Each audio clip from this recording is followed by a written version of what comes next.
Hey guys, so while I was at NAWCQ, I got first place in a regional qualifier with Burning Abyss.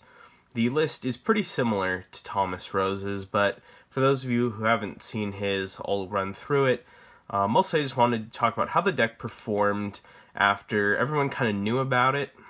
Obviously, one of the big advantages Thomas Rose had was that no one really was expecting the Rescue Cat into Naturia Beast.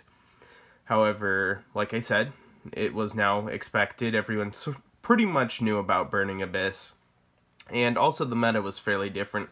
There's a lot more Goki presence at NAWCQ than there was at UK Nationals. Us Americans really like our Gokis, and I also think it has to do with kind of a meta shift. I think Goki's pretty good against Sky Striker Trickstar, which was the most popular deck going in. But all that aside, let's talk about this deck.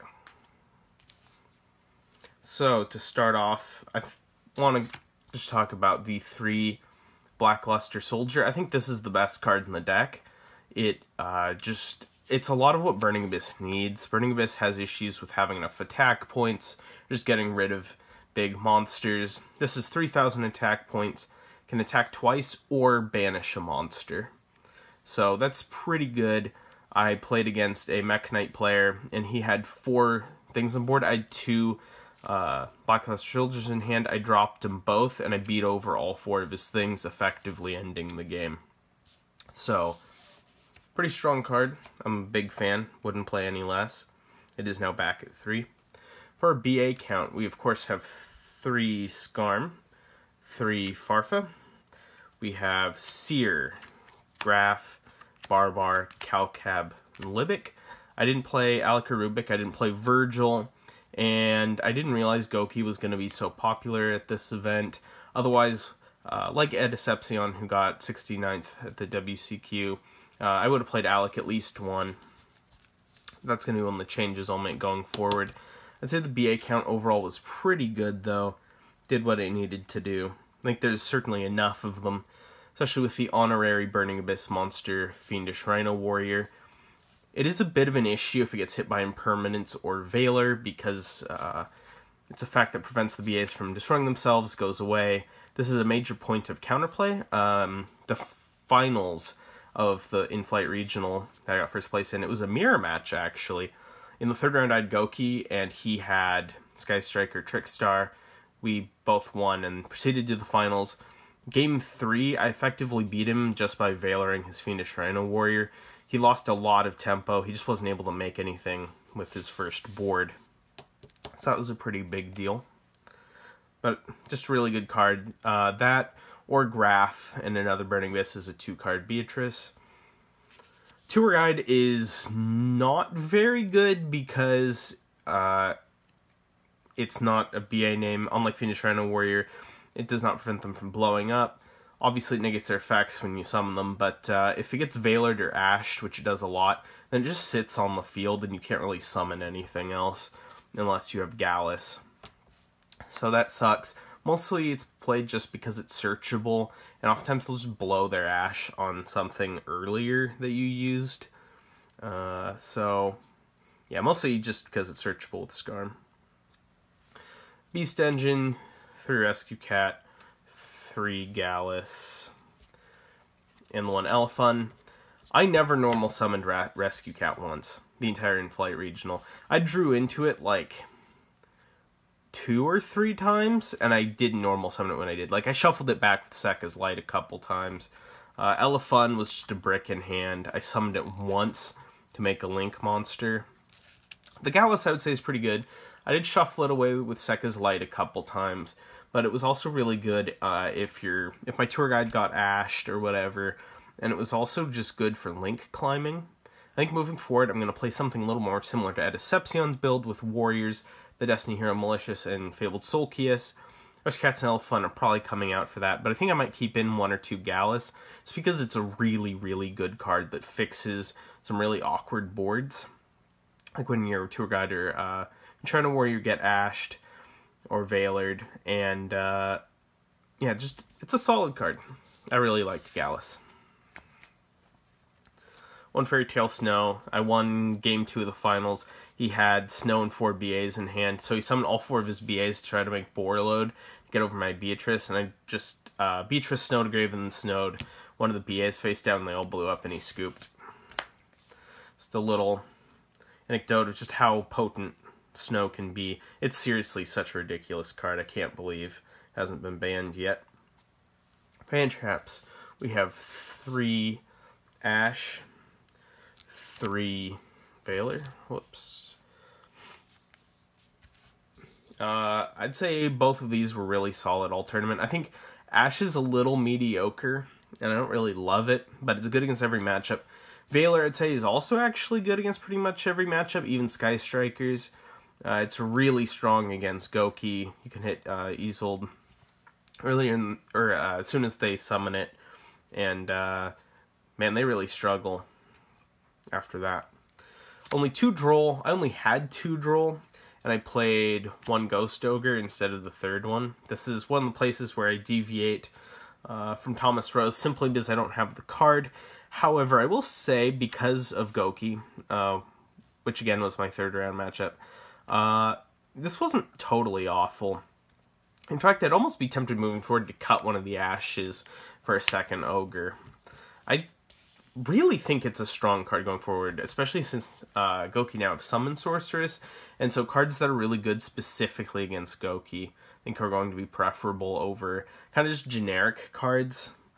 Like, I'm not even sure I'd cut the Ash, but Ghost Ogre will just be really strong going forward.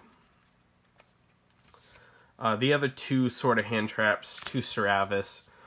I think it's a pretty good card. It's protected my things a couple times.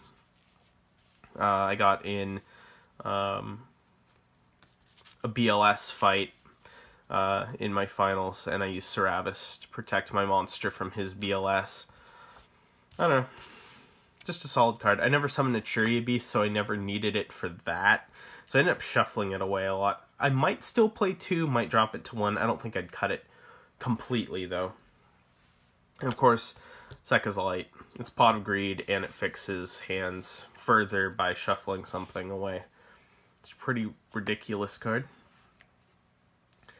Going into the extra, we have Beatrice, Lady of the Eternal. Of course, this is the best card in the extra deck. A lot of decks really struggle to get over this, and even if they do, they usually have to burn an important resource to do so. To Dante, it's Dante. You only ever need 2 anymore. Good card, nonetheless, of course. EDD, Stone King Darius. I never actually needed it. It does come up a fair bit, obviously, because, again, Burning Abyss can struggle with getting over large monsters. BLS minimizes the need for this a little bit. I definitely wouldn't cut it, though. Nightmare Shark never came up. Grand Pulse made it once against Altergeist in my 1st round. This was a bamboozling Gossip Shadow. I was borrowing it from my friend for the tournament since he opened a bunch of the BLRR. I never used it. It was garbage. Don't play it. We have Decode Talker, and Triple Burst is just some generic links. I never made Decode Talker. I did make Triple Burst Dragon for game, though. I'd say Triple Burst is pretty good. I think I'd continue playing it. These were our 3 Nightmares. Made Cerberus. I made all of them at least once or twice. I think I made Unicorn once, I made Phoenix twice, and I made Cerberus once. Cerberus is really bad, and on the next day, I played Mermaid. I think from now on this is going to be Isolde to play with the Warriors. Other 2 were pretty potent, though. Underclock Taker. This is for the 2-card combo to make Beatrice. It's also really good just to have on the field, because if you summon a BLS behind it, then you have 7k on board, because you reduce their monster to 0. BLS attacks twice for 6k, and then this is 7. That's pretty good. Naturia Beast, never made it. Didn't really need to. And Pilgrim for when Beatrice dies. Side deck, 1 Seravis, pretty good. 2 Vandy's Fiend just straight up won me game 2 against Goki.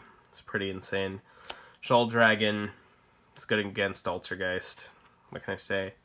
Ghost Ogre, ridiculous against Goki. Sphere Mode, never saw it, but hypothetically it's good against Goki.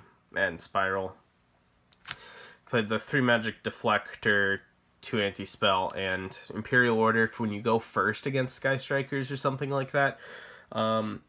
They're good enough that you'd rather side out the Sekka's Light just to see them. So, yeah. That's the deck profile. Like I said, it's pretty much just Thomas Rose's build. Couple differences. No Borload in the extra, just because I didn't have one. I sold it a while ago. Didn't have a third roll, played Ghost Ogre. In the end, I think it turned out anyway. Came up in my Goki matchup, game 1, where I actually had it, and it came up against... I think I had it for Altergeist, and that actually turned out to be weirdly good. A lot better than Droll would have been. So, you know, it was alright. Yeah, I'd say this deck is just pretty solid overall. Definitely some changes to be made. I think I'd go kind of halfway between this and Ed Decepcion's build. I think I would definitely want to keep 1 or 2 Gallus, but I want to put in the Malicious and Solkius instead of the other beasts. Putting Alec in here, probably. I don't know if I would put in Orbital Hydralander. Probably not. I think BLS is fine, especially when you can search it with Isolde. Yeah, that's it. So, not super special, maybe a little vanilla, but I still wanted to profile it just as a testament to, I don't know, my success, something I can look back on. And hopefully, if you guys haven't seen this deck before, you learned a little something. I will see you guys, hopefully, another video sometime in the future. I know I keep promising more videos and then they never come. Honestly, I don't really have much of an excuse. Part of it is being lazy. Part of it is having plans that I didn't really foresee. I'm kind of going day to day, new plans, each morning, sort of formulating it as I go. Videos just happen to end up not being made, and that's unfortunately just how it is. Anyway, enough rambling. Like I said, hopefully I'll see you in some future videos.